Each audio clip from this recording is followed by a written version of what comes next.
Maro ny zavatra manintona ny mpizahatany ao Nosy Be, ankoatra ny torapasika izay kanto dia kanto dia ao ihany koa ny kalitaon'ny sakafo izay tena miavaka. Miezaka mamaly ny filan'izy ireo noho izany ireo mpisehatry ny fizahatany ao an-toerana. Andeha arahintsika avy hatrany ny fanadihadiana momba izay. Anisany mahasarika ireo mpizahatany ho an'ny Nosy Be ny hatsaran'ny torapasika sy ny valan-javaboary ary ny kalitaon'ny sakafo sy ny loko malagasy satria mba miala amin'ny mahazatra sy fahitan'izy ireo any amin'ny toerana misy azy. Efa miezaka ny mpisehatra amin'ny fizahatany eto Nosy Be manao sy mamaly ireo zavatra ilain'ny mpizahatany.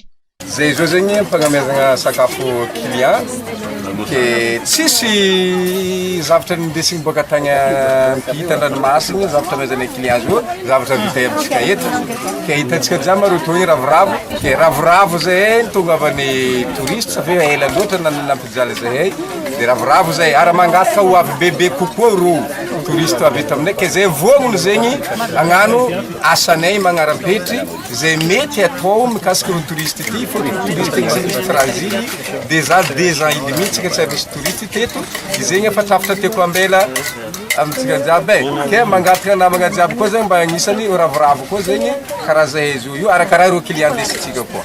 Amin'ny mahanosy azy dia anisan'ny tanàna miaina amin'ny fizahatany ihany koa Nosy Ranja ankoatra ny fanjonoana. Naneo fankasitrahana ihany koa ireo olobe ao an-tanàna manoloana ny fisokafan'ny sidina sy ny fahatongavana ireo mpizahatany. Mpizahatany ka mitaky fiara-miasa raha sanatria ka miverina izany. Saotra betsaka nohon'izay faviandreo vahiny gnato eto Nosy Ranja ary baka eo mangavy amin'ony ireo ambony agny tsy agnajanogno eky fa handay tokotry ny mety mahafalifaly vahoaka. Saotra betsaka mikasiky nohony zay faviany fa faly zay eto Nosy Ranja nohony naviagna togna roe tsisy vazaha maro zavatra simba obolagna sakalava izy mitongy zay va mihinana agny mizaha mahogo agny mizaha kabija agny mizaha laoko agny mizaha raha karakarazana regny nohony zay zavatra atao momba amin'ony zay fiainana rehetry ny biafan'izao.